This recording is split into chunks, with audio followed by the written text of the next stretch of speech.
Scientific computing in Python में आप लोगों का स्वागत है। तो पिछले लेक्चर में हमने गॉस एलिमिनेशन देखा था कि कैसे हम उसको ड्राइव कर सकते हैं। तो आज हम उससे आगे चलेंगे। चलिए फिर स्टार्ट करते हैं। तो हमने पिछले जो लेक्चर था उसमें कैलकुलेट किया था, ये सारा हमने एक एग्जांपल लिया था और उसके हिसाब से हमने कैलकुलेट किया और हमें पता चल गया कि हमारा जो सिस्टम है वो एक अपर ट्रायंगुलर मैट्रिक्स की फॉर्म में कन्वर्ट हो गया और हमने उसको बैकवर्ड सब्स्टिट्यूशन से बहुत इजीली सॉल्व कर लिया। तो अब इसमें प्रॉब्लम्स क्या आ रही हैं? अगर ये सब प्रोसेस किया तो इसमें कुछ लिमिटेशंस आ जाएंगे। तो आज हम देखते हैं कि ये जो लिमिटेशंस हैं इसका क्या इफेक्ट पड़ेगा हमारे ऊपर।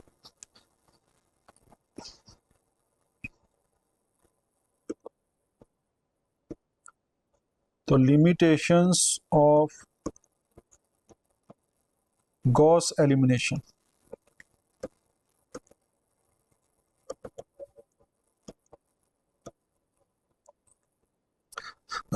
तो ये अब देखिए इसमें क्या है कि हमने जहां पर भी आप देखिए कैलकुलेशन कर रहे हैं, हम मल्टीप्लायर्स कैलकुलेट कर रहे हैं।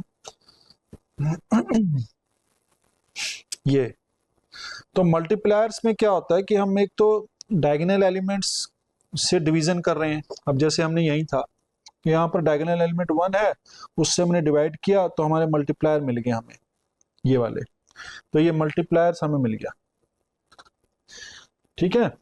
तो अगर इस केस में अगर हम यही सिस्टम लें और बाय चांस मतलब थोड़ा सा हल्का सा मैंने चेंज कर दिया सिस्टम और यहाँ पर जो वैल्यूज हैं, यहाँ पर सपोज इस सिस्टम में वैल्यू ये होती 0.01 x1 प्लस ये सेम, तो उसमें क्या होता है जो कोफिशिएंट ऑफ x1 का बहुत स्मॉल आ गया एज कंपेयर टू दूसरे एलिमेंट, ये एलिमेंट उसी कॉलम में, ठीक है, या इससे भी छोटा हो जाए एलिमेंट। तो क्या होगा इस केस में कि अगर आप देखोगे तो जो मल्टीप्लायर्स है ना उनकी जो वैल्यूज है उस पर इफेक्ट पड़ेगा, वो काफी बड़ी वैल्यूज आ जाएंगी, ठीक है। तो जो वैल्यूज आ जाएंगी वो काफी बड़ी आ जाएंगी। क्यों? क्योंकि हमें जो डिवीजन है वो डिवीजन करने के लिए डायगोनल एलिमेंट्स का यूज करना पड़ता है, ठीक है। तो डायगोनल एलिमेंट्स को यूज करेंगे हम तो काफी बड़ी वैल्यूज आ जाएंगी। अब मैं जैसे एक कोई एग्जांपल ही ले लेता हूं।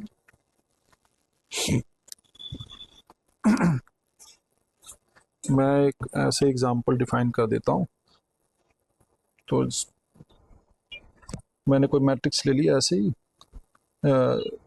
0.01 ऐसे लिख दिया मैंने, और 3 और 4 ऐसे लिखा, 2 0.1 3 4 1 4 ऐसे लिख दिया मैंने। अब इस मैट्रिक्स को मुझे कन्वर्ट करना है यू की फॉर्म में, अपर ट्रायंगुलर की फॉर्म में। तो अब देखिए इसको मल्टीप्लायर क्या आ जाएगा, m जो 2 1 है वो क्या होगा, इसको पहले मैं डिवाइड करूंगा और -2.01 ये आ गया, तो -200 के करीब आ गया, ठीक है। तो मल्टीप्लायर जो हो गया m 3 1 है वो -400 के करीब आ गया। तो इसमें क्या हुआ, मल्टीप्लायर्स की जो वैल्यूज है वो बहुत बड़ी आ गई। और डिवीजन अगर हम कर रहे हैं ना स्मॉल नंबर से, तो क्या होता है कि अगर आप कंप्यूटर में कभी कभार स्मॉल नंबर, बहुत ज़्यादा स्मॉल नंबर डाल दो तो कंप्यूटर जो है वो NaN का मैसेज दे देता है, NaN नॉट ए नंबर, ठीक है। या डिवीजन बाय स्मॉल नंबर जो है वो सिग्निफिकेंट डिजिट में भी लॉस आ जाता है। तो इस चीज को हम जो अवॉइड करना चाहते हैं, ठीक है, तो इसको हम कहते हैं कि हम इस चीज को अवॉइड करना है, हमें इससे बचना है। तो इससे बचने के लिए क्या करेंगे हम, तो इसके लिए हमें क्या कहा गया कि हम एक दूसरे प्रोसेस को यूज कर सकते हैं, ठीक है, ताकि हम इसका डायगोनल एलिमेंट का यूज ना करना पड़े यहाँ पर। ऐसे हमें इस का भी यूज करना पड़ेगा। ठीक है, तो आप क्या करेंगे, अगर मुझे इस चीज से छुटकारा चाहिए तो क्या मैं करूं, मैं करूं कि मैं जो है, जो फर्स्ट रो है, सेकंड रो है या थर्ड रो है, आपस में रोज को ना स्वैप कर दूं, इंटरचेंज कर दूं। तो अगर मैं ए को ऐसे कर दूं, जैसे 4 है यहाँ पर, तो मैं यहाँ पर ये ले आता हूँ 4 1 4, ऊपर ले आता हूँ सबसे, जिसमें सबसे लार्जेस्ट एलिमेंट था। 2 0.13 और 0.0134 यहाँ पर ले दूं। तो मैंने क्या किया, मैंने R13 को आपस में स्वैप कर दिया और हमारे पास ये सिस्टम आ गया। राइट हैंड साइड जो B है वो भी चेंज हो जाएगा। अब देखो, अब क्या हुआ, ये एलिमेंट्स आ गए यहाँ पर। अब मुझे इसको मल्टीप्लाई चाहिए M21, तो क्या हो जाएगा, -2/4, तो -1/2, -0.5 आ गया। यहाँ पर कितना आ रहा था, 200। तो इससे क्या हुआ, मल्टीप्लायर जो है उसकी क्वांटिटी, तो जनरली हम क्या करते हैं, जो मल्टीप्लायर होता है ना, कोई भी मल्टीप्लायर आई जे, उसकी जो एब्सोल्यूट वैल्यू है हम <<1 रखने की कोशिश करते हैं। ठीक है ना, तो उससे कैलकुलेशन स्टेबल रहती हैं। और तो ये हमारा पर्पस होता है कि इसको जो एब्सोल्यूट वैल्यू है वो <<1 रखी जाए। तो अब इस प्रोसेस को अगर हमने देखा कि हमने क्या किया कि रोज को इंटरचेंज कर दिया, तो इस काम को हम एक नाम देते हैं और वो नाम है पार्शियल पिवोटिंग। हमें पता है कि जो ये डायगोनल एलिमेंट्स हैं इनको हम पिवट्स बोलते हैं, क्योंकि इनकी हेल्प से ही हम नीचे वाले सारे एलिमेंट्स को जीरो करेंगे। तो इसीलिए ये सबसे इंपॉर्टेंट नंबर्स हैं इस गॉस एलिमिनेशन प्रोसेस में, तो इसीलिए इनका नाम रख दिया जाता है पिवट्स, वेरी इंपॉर्टेंट नंबर। तो अब हम क्या करते हैं, पार्शियल पिवटिंग में क्या करेंगे हम, तो पार्शियल पिवटिंग में हम करेंगे जो रो हैं उनको इंटरचेंज करेंगे।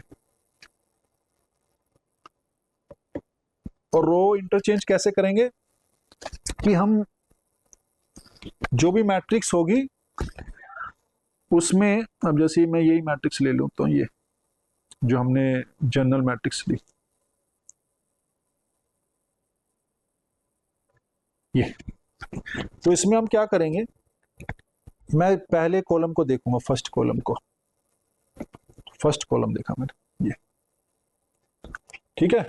तो फर्स्ट कॉलम को देखा और इसमें मैंने फर्स्ट कॉलम को देखने के बाद ये देखा कि सबसे बड़ा नंबर जो है इस 4 कॉलम में कौन सी रो में है, उस रो से फर्स्ट रो को मैंने स्वैप कर दिया। फिर मैंने गॉस एलिमिनेशन लगाया, फिर उसके बाद मैंने नेक्स्ट वाले में ऐसे किया, सेम काम किया, फिर नेक्स्ट वाले में सेम काम किया। ठीक है, तो अब ये जो काम करते रह रहे हैं कि हर एक जो स्टेप है उस पे हम जो इंटरचेंज कर रहे हैं, तो ये सब जो काम हो रहा है ये आता है पार्शियल पिवटिंग के नाम पे। तो इसको हम कहते हैं पार्शियल पिवटिंग।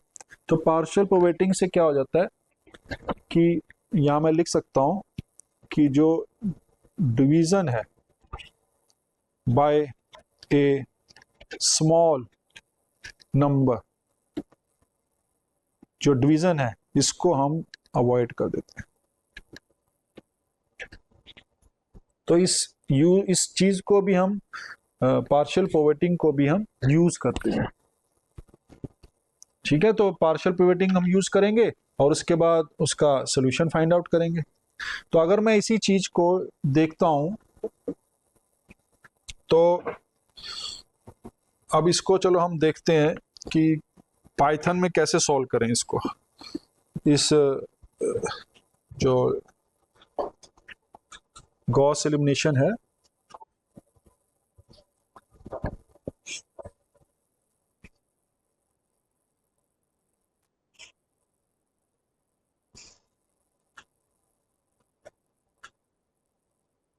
ये तो हमने क्या किया, गॉस एलिमिनेशन देखना है आपको। तो ये देखिए हमने कोड लिखा, Gauss elimination method without and with partial pivoting, दोनों में देखेंगे। ये आ गया Gauss elimination with no pivoting, कोई पिवटिंग नहीं हो रही है। ये एल है, लेंथ देख लिया हमने उसका कि उसका जो डिमेंशन कितना है, ठीक है। उसके बाद हमने ऑगमेंटेड मैट्रिक्स बना ली ताकि जो सेम काम हो रहा है वो बी पे भी ऑटोमेटिकली होता रहे, हमें अलग अलग ना करना पड़े। इसलिए हम क्या करते हैं कि ऑगमेंटेड मैट्रिक्स बना लेते हैं और उसी पे हम उसको कर देते हैं। उसके बाद हमने क्या किया, ये देखिए, क्योंकि प्रॉब्लम कहां पर आ रही थी, डायगोनल एलिमेंट्स पे। तो डायगोनल एलिमेंट्स क्या होते हैं, जहां पर सेम आई और जे होते हैं। तो आई आई मैंने लिखा, अगर वो वैल्यू 0 आ जाए तो हम कहेंगे कि 0 pivot encountered without pivoting.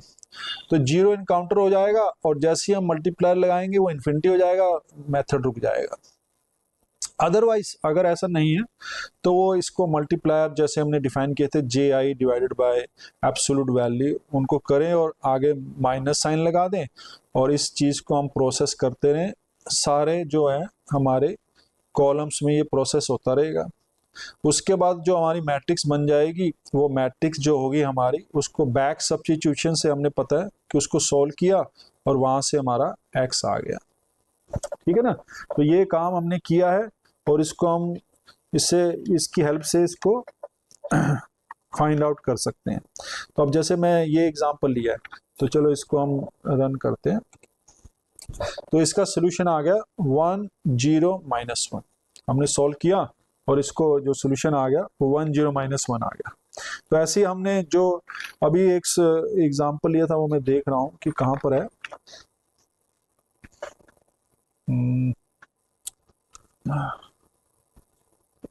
Just हमने अभी किया था, तो वो था आई थिंक 1 2 3 4, ठीक है ना, ऐसे है। हाँ ये है। तो ये तो हमने कर लिया, 1 2 3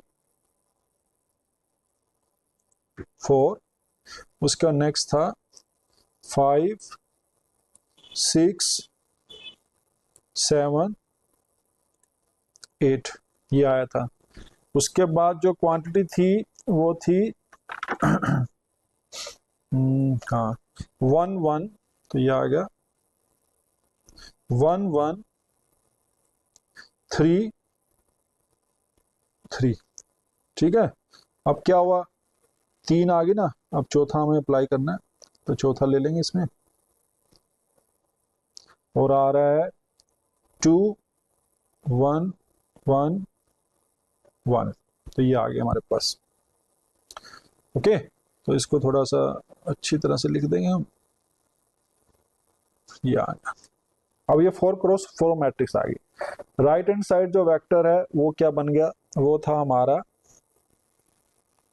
10 26 8 5, ये आ गया हमारे पास, ठीक है। तो ये हमने किया इसको और इसको मैंने सोल्व किया, तो देखो 1 1 1 आंसर आ गया इसका।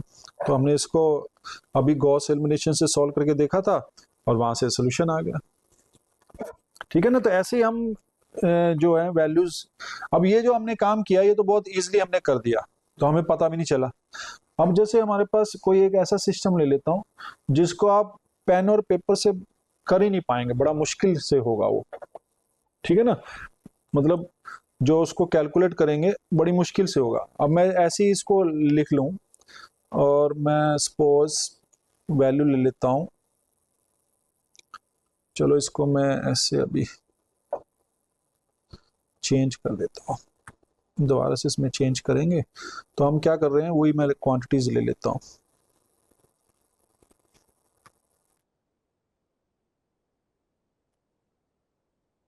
ठीक है। तो इसकी वैल्यूज में चेंज कर देता हूं, इसकी वैल्यू ले लेता हूं मैं 4.3 -3.5 और -1.2, ये आ गया पहला में। दूसरा आ गया 18.4 एंड 2.1 -1 और तीसरी क्वांटिटी आ गई 7.2 और 1.8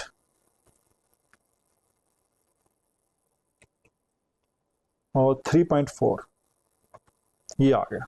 अब देखिए जो वैल्यूज आई हैं वो फ्रैक्शंस में आई हैं, तो अब इसमें कैलकुलेशन करना बहुत हार्ड हो जाएगा पेन और पेपर से। राइट साइड में ले लेता हूँ 10.9 और ये ले लिया मैंने 7.8 और 23.22 ये वैल्यूज ले। अब आप देखिए ये फ्लोटिंग पॉइंट्स हैं, फ्रैक्शंस हैं, तो इसको अगर हम पेन और पेपर से लेंगे तो हमें जो कैलकुलेशन है काफ़ी हार्ड कैलकुलेशन करनी पड़ेगी। तो इसको हमने कोड बना लिया एक बार, उस कोड में हमने इसको सब्स्टिट्यूट किया और देखा आंसर क्या आ रहा है। तो देखो जैसे हमने किया तो इसका आंसर आ गया 1.2 माइनस 3.8 और 6.3 ये वैल्यूज आ गई। ठीक है ना। तो अब ये जो क्वांटिटीज हैं ये हमने किया है कि मतलब कोई पार्शियल प्रोबेटिंग नहीं लगाई और डायरेक्ट हमने उसकी हेल्प से सोल्व कर दिया।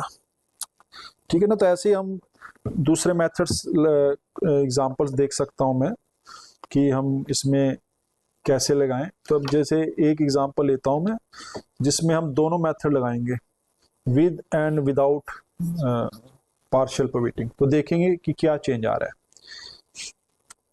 चलो मैं इसको लेता हूं, ये ले लिया मैंने 0.3 प्लस 2.6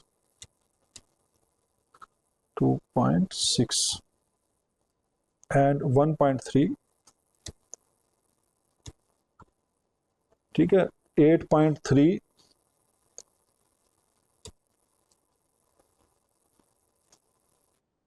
8.2 और 5.6 और 12.7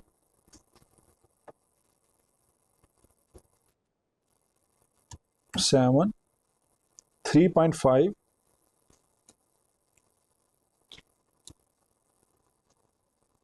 और 7.4 या। और राइट साइड में ले लिया मैंने 7.65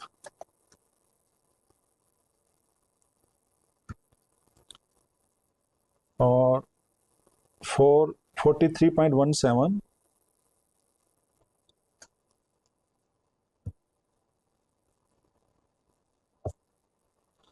और 49.68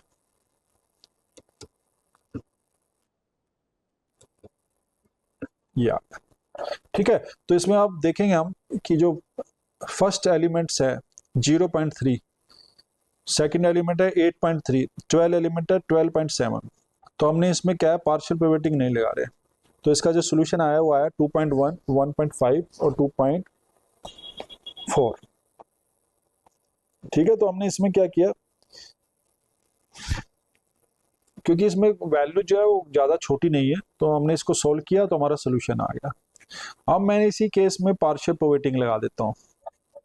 ठीक है। तो पार्शियल प्रोबेटिंग मैंने लगाया, तो देखते हैं। वैसे तो ये सिस्टम थोड़ा छोटा सिस्टम है और it is a good system. तो अब हमने क्या किया, इसी काम को हम करेंगे विद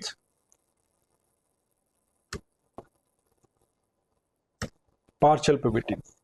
तो ये जो मेथड है इसको हम कहते हैं गॉस एलिमिनेशन पार्शियल प्रोबेटिंग। तो पार्शियल प्रोबेटिंग में क्या करना है हमें कि जो रोज हैं विद द मैक्सिमम एलिमेंट उसको आपस में स्वैप कर देना। तो ये देखिए क्या कर रहा है, find the maximum element in the current column. ठीक है। तो उसको कैलकुलेट करे, फाइंड आउट करेगा और उस रो को वो स्वैप कर देगा। और अगर सारी वैल्यूज जो जीरो आ रही हैं तो हो सकता है कि मैट्रिक्स जो है वो सिंगुलर मैट्रिक्स हो जाए। ठीक है। तो इस चीज का भी ध्यान रखना है। तो अब हमें जैसी ही उसकी वैल्यू रो की मैक्सिमम वैल्यूज पता चलेगी उसको हम स्वैप कर देंगे। आपस में हमने स्वैप कर दिया। ठीक है, और उसके बाद हमने मेथड लगा दिया, फिर ये काम करेंगे, फिर ऐसे सारे वो कैलकुलेट करते जाएंगे और सब्स्टिट्यूशन करते जाएंगे, गॉस एलिमिनेशन लगाएंगे हम, तो वहाँ से हमारे पास सारे मेथड, सारे जो स्टेप्स है वो कंप्लीट हो जाएंगे। फिर हमने क्या किया, बैक सब्स्टिट्यूशन लिया, उससे हमने कैलकुलेट किया और देखते हैं कि इसका सोल्यूशन क्या आया। तो इसका सोल्यूशन 2.1, 1.5, 2.4 सेम ही आएगा, क्योंकि ये कोई सिस्टम जो है ज़्यादा बड़ा सिस्टम नहीं है, ठीक है ना। तो इसको इसकी में ज़्यादा कोई चेंज नहीं आ रहे हैं। पर अगर अगर क्वांटिटीज बहुत छोटी हो जाती है, जैसे मैं अब पता नहीं ये सिस्टम जो है इसको सोल्व, अगर 0.0 देखता हूँ तब क्या आ रहा है, तो ये आ रही वैल्यूज, ठीक है, 0.03, और यहाँ पर मैं देखता हूँ तो ऑलमोस्ट सेम ही आएंगी, ठीक है। तो वो हमें सिस्टम ऐसा बनाना पड़ेगा काफ़ी विद दिस क्वांटिटी। तो पार्शियल पिवटिंग जो है वो काफ़ी यूजफुल होती है, क्योंकि पार्शियल पिवटिंग में हमें पक्का पता है कि सोल्यूशन मिलेगा ही मिलेगा। अगर पार्शियल पिवटिंग ना लगाएं और कहीं पर सोल्यूशन जो वैल्यूज है वो 0 आ जाए, तो उस केस में हमें पता चल जाएगा कि ये तो हो ही नहीं सकता, ठीक है। तो हम इस चीज को देखते हैं आगे कि आगे क्या कर सकते हैं। तो पार्शियल पिवटिंग से हमें पता चल गया गॉस एलिमिनेशन जो मेथड है वो हम मतलब यूज कर सकते हैं, गॉस एलिमिनेशन। अब पार्शियल पिवटिंग इसीलिए चाहिए कि अगर हमारे पास डायगोनल एलिमेंट 0 आ जाए बाय चांस, तो हम तो फिर विदाउट पार्शियल पिवटिंग तो हम आगे बढ़ ही नहीं सकते, ठीक है ना। तो आगे नहीं बढ़ पाएंगे तो उससे हम कुछ कर नहीं पाएंगे, तो इसीलिए पार्शियल पिवटिंग जो है वो एसेंशियल है। तो अब हमने गॉस एलिमिनेशन मेथड कर लिया, तो नेक्स्ट जो स्टेप है हमारा वो है एलयू डीकम्पोजिशन।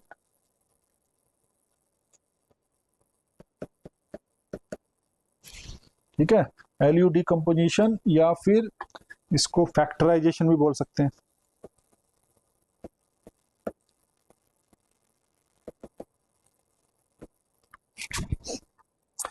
इसका मतलब क्या है, L U, L means lower triangular और दिस इज अपर ट्रायंगुलर।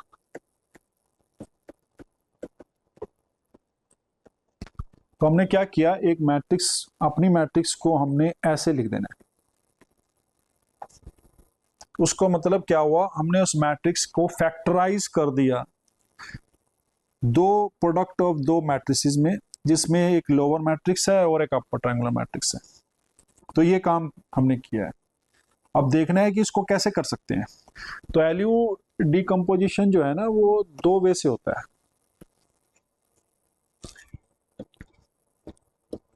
एक तो हमारा जो हो चुका है गॉस एलिमिनेशन, और जो दूसरा हम करेंगे वो क्राउड्स मेथड करेंगे। इन दो से करेंगे।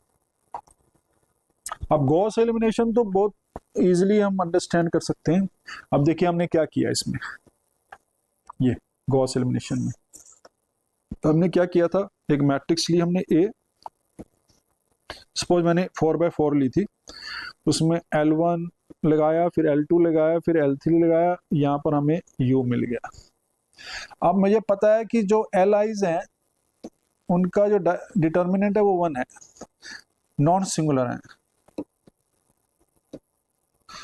ठीक है। तो मैं क्या करता हूँ, इनका इनवर्स ले लेता हूँ। तो यहाँ से मैं A को ऐसे लिख सकता हूँ, देखिए L3, L2, L1 और उनका इनवर्स, ये लिख दिया मैंने, इनटू U। अब ये क्या बन गया, ये बन गए L1 का इनवर्स, L2 का इनवर्स, L3 का इनवर्स एंड U, ये इनटू U।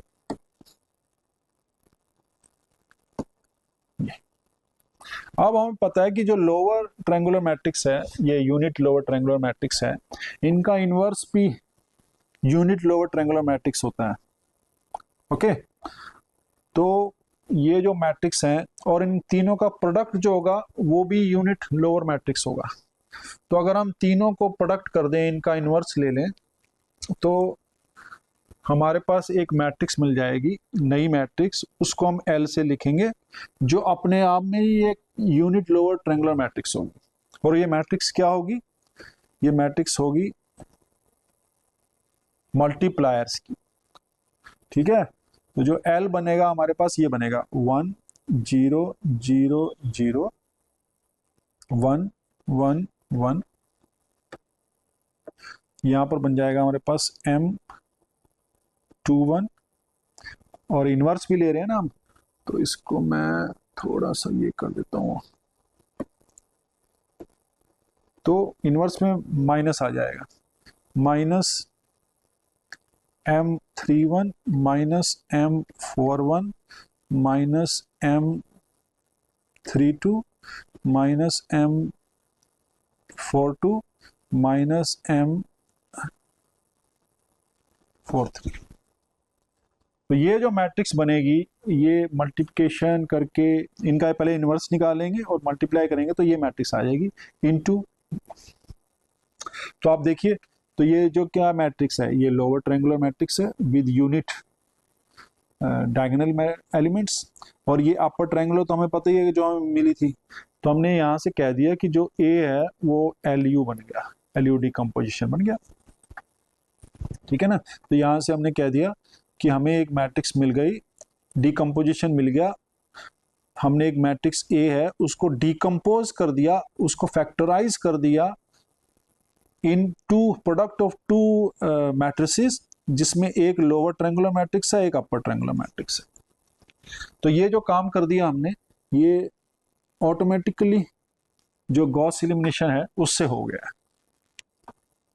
ठीक है ना, तो ये काम जो है ये वेरी इजीली हम कर सकते हैं। अब जो दूसरा मेथड है वो काफी इंपॉर्टेंट मेथड है, वो है क्राउड्स मेथड।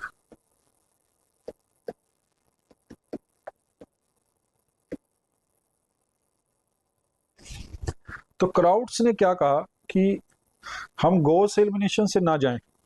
ठीक है, कि हम गॉस एलिमिनेशन से नहीं जाते, तो उन्होंने क्या किया, हमने मैट्रिक्स ली ए, ठीक है, 4/4 ही ले लेता हूं। तो हमने क्या किया इसमें उनके, कि हमने उसको इस फॉर्म में लिख दिया, जहां पर एल जो है, अब एल हमने पता है कि पिछले केस में वो यूनिट लोअर ट्रायंगुलर मैट्रिक्स थी, तो इसमें भी ऐसा किया गया।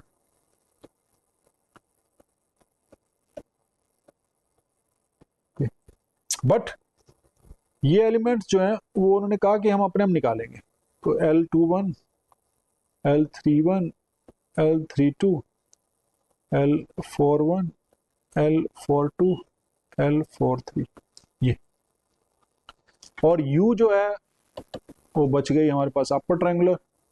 तो अपर ट्रायंगुलर में तो U11 U22 U33 और U44 आ गया, ये आ गया U12 U13 U14 U23 U24 U34, और ये सारे एलिमेंट 0 आ गए। ठीक है, तो ऐसे जो मैट्रिक्स हैं इसको हमने इस फॉर्म में कन्वर्ट कर दिया। तो ये, और ए जो है हमारी वो है ही, तो ए जो मैट्रिक्स है, तो अब आप देखिए इसका और इसका प्रोडक्ट जो है वो इक्वल टू बन जाएगा, जो मैट्रिक्स है हमारे पास A11 A12 A13 A14 A22 21 22 A23 A24 A31 A32 A33 A34 A41 A42 A43 A44, ये आ गया हमारे पास। तो अब इन दो मैट्रिक्स का हमने आपस में मल्टीप्लाई करना है, और तो अब देखना है कि इसको कैलकुलेट कैसे करें। तो जो स्टेप्स हैं इसमें, ठीक है, तो जो स्टेप्स होगा वो क्या होगा जो हमारे एलिमेंट्स मिलेंगे, so will get the elements, जो एलिमेंट्स हैं इसको हम फाइंड आउट करेंगे रो वाइज। रो वाइज का मतलब पहले u1 u11 u12 u13 u14 मिलेगा, फिर L21 u22 u33 u24 ऐसे मिलेगा। तो रो वाइज हमें मिलना है, ठीक है। तो इस स्टेप में जाना पड़ेगा। तो इसके लिए हम देखते हैं कि क्या स्टेप्स लगाते हैं। तो स्टेप 1, अब देखिए इसको आपस में मल्टीप्लाई करते हैं, ठीक है। तो हमने क्या किया, LU को आपस में मल्टीप्लाई किया, तो क्या आएगा, फर्स्ट पहला लो और फर्स्ट कॉलम, तो ये आएगा हमारे पास U11। देखिए इसको मल्टीप्लाई करो, ये आ गया। तो वो हमेशा क्या होना चाहिए, A11 ही होना चाहिए ये, ठीक है। तो U11 जो है वो A11 होना चाहिए, यहां से हमें पता चल गया। अब इसका यूज करना है हमें, तो अब क्या करेंगे, सेकंड वाले को इससे कैलकुलेट मल्टीप्लाई करेंगे, तो हमें क्या मिलेगा, U12 और वो क्या हो जाएगा A12, U13 वो आ जाएगा A13, U14 वो आ जाएगा A14। तो पहले बार में तो ये सारे अपने आप ही निकल गए, ठीक है। अब स्टेप 2, तो पहले स्टेप में ये चारों क्वांटिटी हमें मिल गई, ये वाली। अब सेकंड में जाएंगे, सेकंड में क्या करेंगे हम, सेकंड जो फर्स्ट कॉलम है उसको सेकंड रो से मल्टीप्लाई करेंगे, तो ये आ जाएगा हमारे पास L21 U11, इसको मल्टीप्लाई किया और आगे 0 तो बस ये बचेगा, और ये जो आ गया ये आ गया इक्वल टू A21, ठीक है ना। भाई दो मैट्रिक्स जो हैं वो इक्वल होती हैं, अगर हम कहते हैं कि दो matrix A is equal to B, तो तब पॉसिबल है ना जब दोनों के जो एलिमेंट्स वाइज सेम हो बिल्कुल। तो यही काम कर रहे हैं हम कि भैया हमने लिखा कि LU जो है वो A के इक्वल है, तो इनको मल्टीप्लाई करने के बाद जो एलिमेंट आएगा वो सेम होने चाहिए ना। तो यहां से हमारे पास क्या हुआ, देखिए हमारे पास L21 की वैल्यू मिल गई, और वो क्या है A21 डिवाइडेड बाय U11, या फिर A21 डिवाइडेड बाय A11। तो आप देखिए A21 को A11 से डिवाइड कर दिया, ठीक है ना, और मल्टीप्लायर क्या आ रहे थे, मल्टीप्लायर भी ऐसे आ रहे थे, ओके। तो बस वहां ये था कि वहां नेगेटिव क्वांटिटी आ रही थी। तो अब देखते हैं क्या होता है। तो ये L21 जो आ गया ये आ गया, बस ये इसमें पॉसिबिलिटी हमेशा ध्यान रखनी है कि जो A11 है वो 0 नहीं हो सकता, ठीक है। अगर 0 हुआ तो फिर हमें पार्शियल प्रोबेटिंग करनी पड़ेगी, तो इस चीज का ध्यान रखना है। तो अब L21 हमारे पास आ गया, अब देखते हैं क्या होता है। L21 जैसे ही आएगा, अब देखिए सेकंड वाला जो फर्स्ट को किया तो L आ गया, सेकंड कॉलम को सेकंड रो से करेंगे, तो यहां से आएगा हमारे पास L21 U12 प्लस U22, ठीक है ना, is equal to A22। L21 हमें पता चल गया है, U22 तो हमें क्या यहां से मिलेगा, U12 भी हमें पता है, तो यहां से U22 क्या हो जाएगा, वो आ जाएगा A22 माइनस L21 तो हमें पता चल गया अब, तो L21 जो भी आएगा क्वांटिटी, और U12 ऑलरेडी हमें पता ये है, तो यहां से हमारे पास U22 आ गया। अब थर्ड वाली को ले जाएंगे और इससे करेंगे, तो यहां से आएगा L21 U13 plus U23 is equal to A23। अब देखिए L21 हमें पता है, U13 हमें ऑलरेडी पता है यहां से, तो हमारे पास यहां से आ जाएगा U23 जो होगा वो होगा A23 माइनस L21 U13, ये आ गया। ऐसे ही हमारे पास देखेंगे तो हमारे पास U24 आ जाएगा, ठीक है, U24 क्या बन जाएगा, A24 माइनस L21 और U14, ये आ जाएगा 14 हमारे पास है ही, तो ये क्वांटिटी आ गई। तो हमारे पास सेकंड रोज आ गई, पूरी कंप्लीट आ गई। ठीक है ना, तो ये एलिमेंट सारे मिल गए, अब ये भी मिल गया हमें, अब ये 3 बचे बस अब। तो अब सेम वे से हम जाएंगे। ठीक है, तो स्टेप जो है 2 आ गया, ऐसे ही स्टेप 3 आ जाएगा। तो स्टेप 3 में क्या होगा हमारे पास, अब देखो ये बन गया स्टेप 3 में L31, इसको हम इससे मल्टीप्लाई करेंगे थर्ड वाली रो से, फर्स्ट कॉलम को। So L31 U11 is equal to A31। तो यहां से हमारे पास L31 आ गया हमारे पास, A31 डिवाइड बाय U11, वो A11 में है। ठीक है, तो हमारे पास ये क्वांटिटी आ गई। अब नेक्स्ट में जाएंगे हम, तो वो आएगा L31 U12 plus L32 U22, और ये इक्वल टू हो जाएगा A32 के इक्वल हो जाएगा। अब देखिए यहाँ पर हमें L31 मिल गया, यहाँ से U12 हमें ऑलरेडी पता है। ठीक है, L32 और U22 क्या है, U22 हमने ऑलरेडी फाइंड आउट कर रखा है, ये है U22। तो यहां से हमारे पास वैल्यू आ गई L32 की।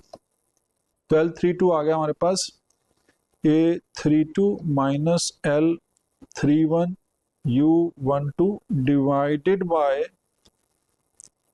U22, ये आ गया देखिए। और U22 हमारे पास ये था, ये क्वांटिटी। तो यहां से हमारे पास L32 मिल गया, तो ये L32 भी मिल गया। ठीक है, तो L32 मिलने से क्या हो गया हमारे पास, ये क्वांटिटीज आ गई। अब इसको यूज करेंगे तो हमारे पास U32 और U33 और U34 जो है वो कैलकुलेट कर लेंगे जब हम इन दोनों को आपस में मल्टीप्लाई करेंगे। अब हमें क्या करना है, ये वाला थर्ड और इससे मल्टीप्लाई करना है। ठीक है, तो इसमें क्या आएगा, U33 आ जाएगी क्वांटिटी। फिर नेक्स्ट वाले में करना है, नेक्स्ट वाला, तो उसमें भी U34 आ जाएगा। क्यों, क्योंकि लास्ट में तो 0 है, तो ये यहीं तक पहुंचेगा, तो वो जो क्वांटिटी है वहां से आ जाएगी। ठीक है, तो इसी वे से हम करते जाएंगे, और हमारे पास फिर लास्ट वाला रह जाएगा, इससे करेंगे तो L41 L42 L43 मिल जाएगा, और यूज करके U44 आ जाएगा। ठीक है, तो ये हम स्टेप्स लेते जाएंगे। तो स्टेप 3 आ गया, ऐसे ही स्टेप 4 आ जाएगा। तो इन स्टेप्स में हमारे पास जो वैल्यूज हैं वो आ जाएंगी। तो आप देखोगे तो हमारे पास जो क्वांटिटीज हैं वो सारी आ गई। अब देखो जो वेरिएबल थे, जो अननोन्स थे, सॉरी इस केस में वो क्या थे, ये थे 1 2 3 4 5 6 7 8 9 10 11 12 13 14 15 16। तो अगर हम यहाँ देखें तो हमारे पास 16 अननोन थे, और 4x4 मैट्रिक्स होती है उसमें भी 16 अननोन होते हैं, 16 एलिमेंट्स होते हैं, सॉरी। ठीक है, तो इसीलिए हम with the help of this हम 16 अननोन्स जो हैं वो हम इजीली और यूनिकली हम निकाल लेंगे। ऐसा नहीं है कि वो अलग होंगे, वो यूनिक वे से निकाल सकते हैं। बस क्वांट प्रॉब्लम यही रखनी है कि इसकी जो लिमिटेशन है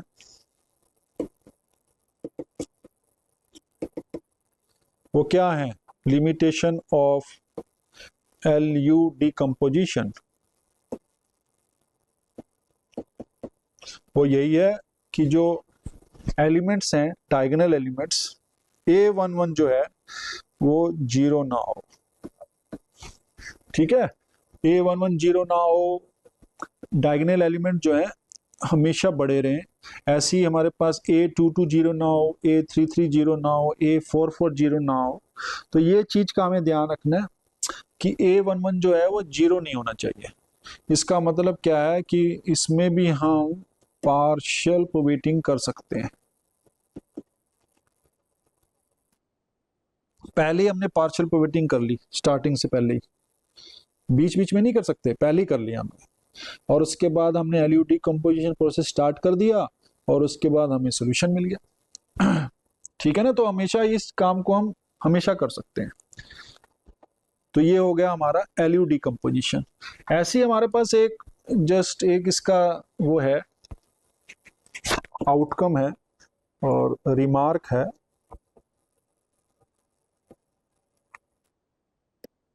देखो कोई भी मैट्रिक्स है उसको हम ऐसे हमेशा लिख सकते हैं। कोई भी मैट्रिक्स है जैसे A11, A12, A13, A21, A22, A23, A31, A32, A33, ये आ गए।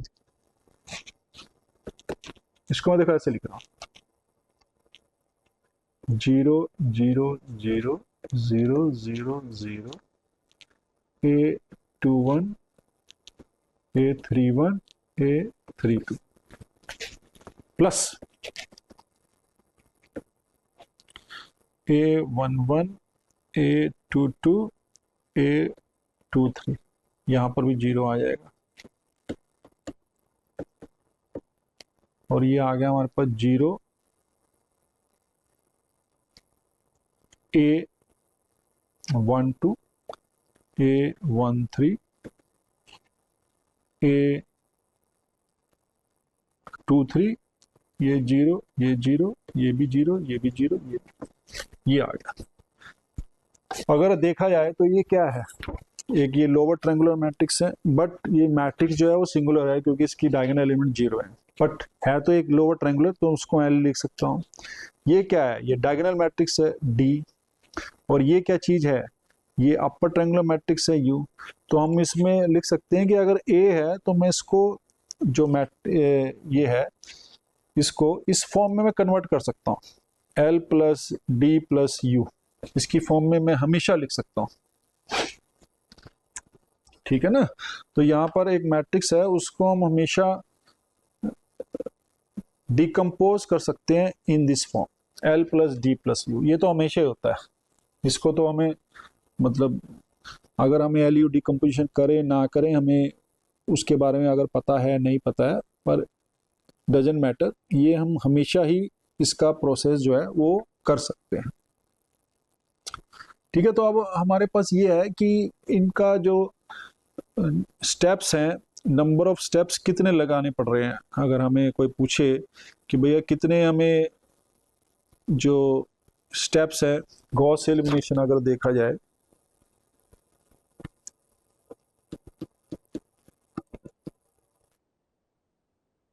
उसमें कंप्यूटर को कितने फ्लॉप्स जो होते हैं, कितनी कैलकुलेशन करनी पड़ रही है कंप्यूटर को। अगर हमारे पास कोई matrix A n cross n की है तो कंप्यूटर को कितना काम करना पड़ता है। तो इसमें कहा गया है कि जो नंबर ऑफ स्टेप्स हैं, या इसको हम एक वर्ड बोलते हैं complexity, complexity of the algorithm या प्रोसेस, तो ये जो है ये ऑर्डर ऑफ n क्यूब है।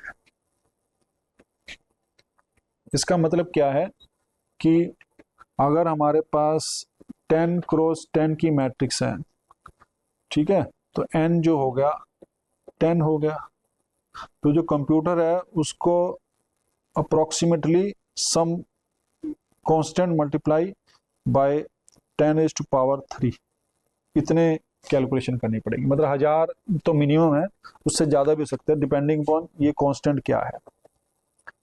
तो ऐसे ही अगर हमारे पास 100 क्रॉस 100 हो जाए, ठीक है, तो 100 क्रॉस 100 मतलब क्या हुआ, n जो हुआ 10⁻² हो गया। तो इसमें जो नंबर ऑफ कैलकुलेशंस होंगे, जो जितने स्टेप्स कंप्यूटर को लेने पड़ेंगे, तो वो होंगे सम कांस्टेंट इनटू 10⁻³ तो c इंटू 10⁻6 हो गया।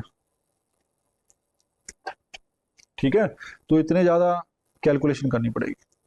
और 100 क्रॉस 100 तो मैट्रिक्स बहुत छोटी है, ऐसी अगर हम 1000 क्रॉस 1000 जाएं मैट्रिक्स, ठीक है, तो आप सोच सकते हैं कि कितने ज़्यादा कैलकुलेशन करनी पड़ेगी। तो इसीलिए जो गॉस एलिमिनेशन मेथड है ना, वो काफ़ी एक्सपेंसिव मेथड बताया जाता है।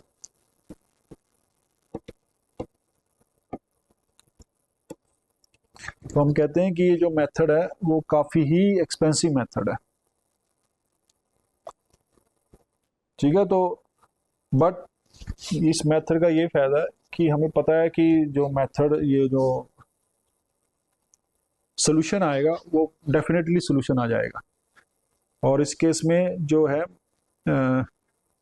अगर मैट्रिक्स जो है उसके जो डायगोनल एलिमेंट्स हैं वो काफ़ी मतलब ग्रेटर हैं as compare to other elements on that column, तो वो जो है वो पक्का हमें सोल्यूशन देगा ही देगा।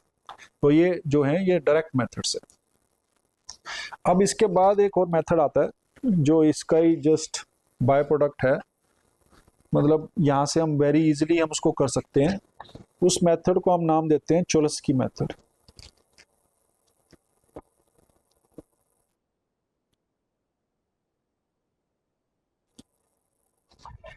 तो चोलस्की मेथड में क्या कहा गया कि if matrix A is a symmetric matrix,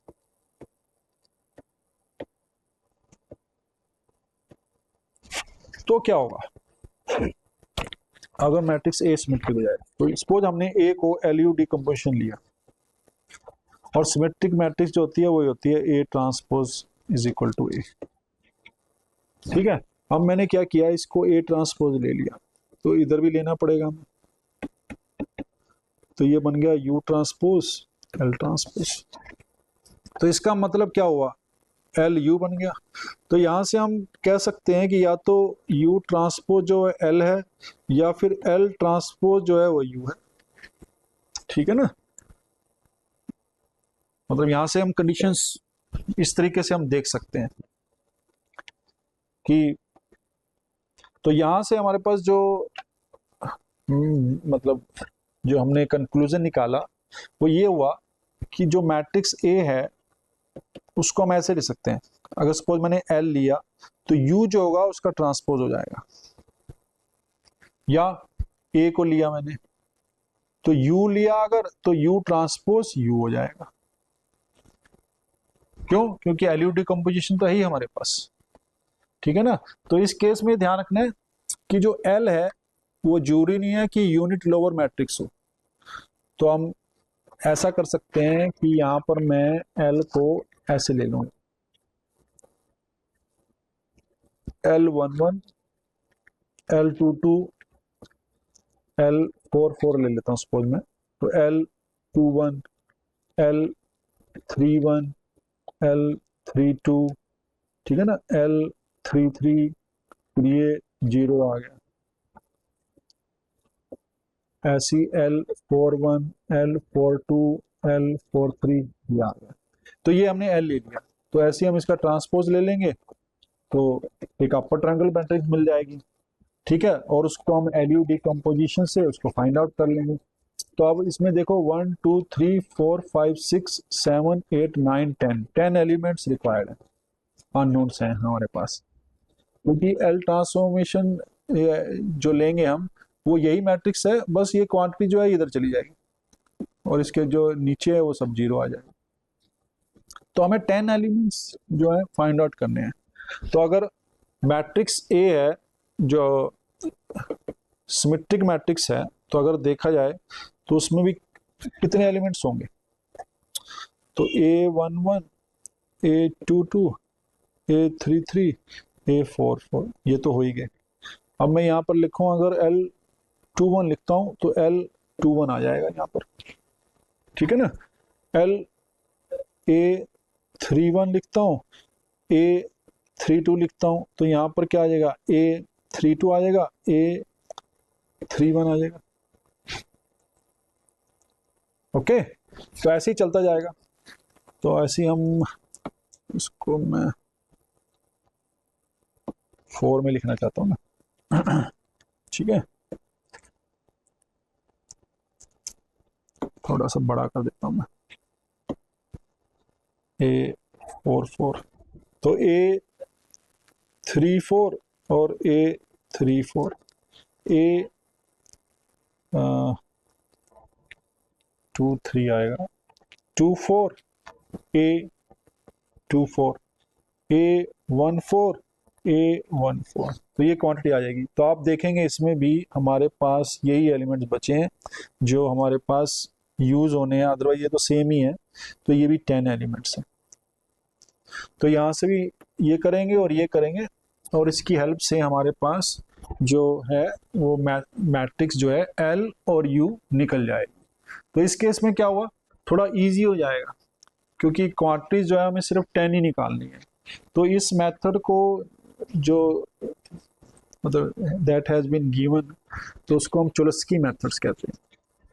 और कोई चेंज नहीं है, बस चेंज इतना ही है कि वो जो मैट्रिक्स हैं वो सिमेट्रिक मैट्रिक्स हैं। तो अगर मैट्रिक्स सिमेट्रिक हो और अगर हम एलयू डिकम्पोजिशन लगा रहे हैं उसमें, तो बेसिकली हम चोलस्की मेथड को ही यूज कर रहे हैं। तो अब ये तो हो गया, अब देखते हैं कि इसको पाइथन से कैसे करेंगे। तो अब पाइथन कोड की हेल्प से हम देखते हैं कि इसको कैसे करना है।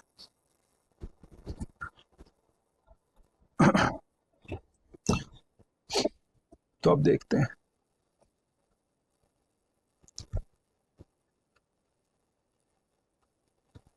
तो अब हमें वो अपने कोड निकालेंगे हम, या तो हमने मेथड लगाया एलयू डिकम्पोजिशन। तो एलयू डिकम्पोजिशन हमने देख लिया कि इसको या तो गॉस एलिमिनेशन से कर सकते हैं या फिर क्राउड से कर सकते हैं। तो हमने गॉस एलिमिनेशन से किया इसको। तो हमने क्या किया, एक ही जो कोड लिखा उसमें हमने एक फंक्शन डिफाइन कर दिया एलयू गॉस एलिमिनेशन, दूसरे में कर दिया एलयू क्राउड। तो हम क्या करेंगे, इसमें एक मैट्रिक्स देंगे इनपुट, और उस हमें आउटपुट में दो मैट्रिक्स मिल जाएंगी जो एल और यू होंगी।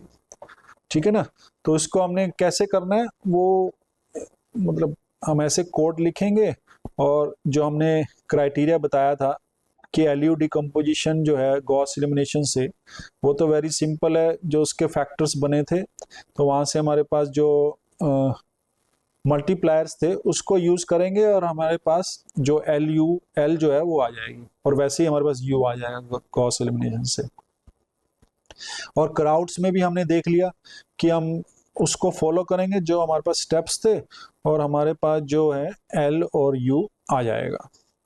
तो अब हम क्या करेंगे, इसी को हम सेम जो मैट्रिक्स है उसको कैलकुलेट करेंगे with the help of both the method.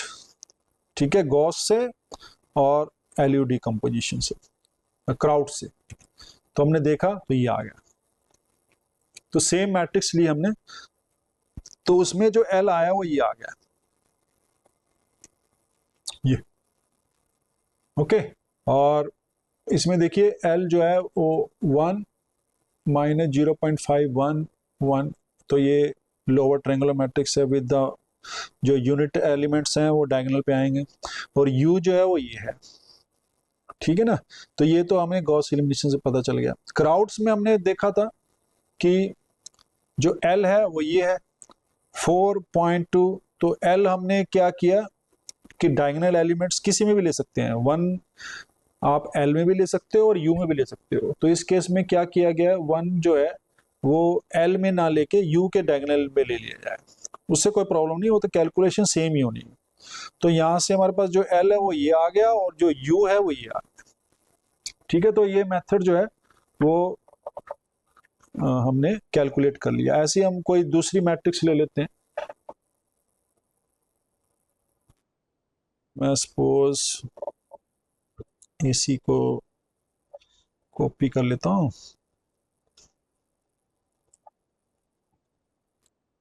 और यहाँ पर मैं डिफाइन कर देता हूँ ए दिस। और सपोज मैंने मैट्रिक्स ले ली 3 2 1 -4, 3 2 1 -4, 4 by 4 ले रहा हूँ मैं। ठीक है, और मैंने लिया 1 -2 1 -2 1 -5 और 2 1।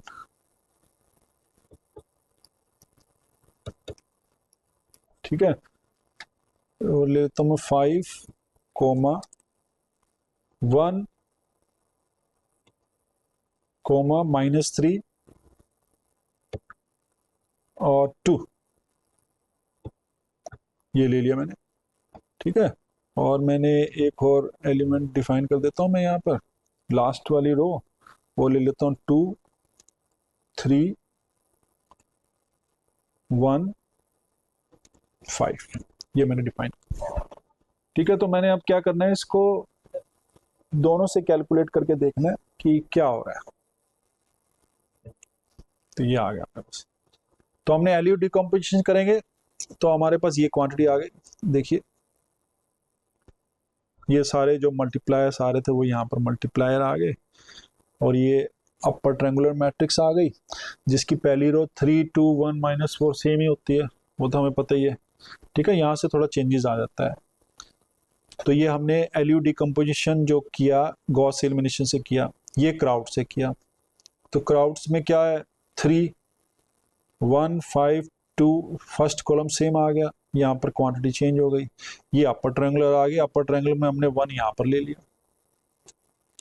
ठीक है, तो हम दोनों की जो वैल्यूज हैं वो किसी भी तरीके से कर सकते हैं, ऐसा नहीं है कि हमेशा लोअर, क्योंकि इसमें तो वेल डिफाइंड है गॉस एलिमिनेशन में कि हमारा जो एल है वो 1 1 रहेगा ही रहेगा, वो हमने चेक कर लिया। बट क्राउड्स में ऐसा नहीं है, आप 1 1 जो है डायगोनल्स पे लेना है तो एल में भी ले सकते हैं और यू में भी ले सकते हैं।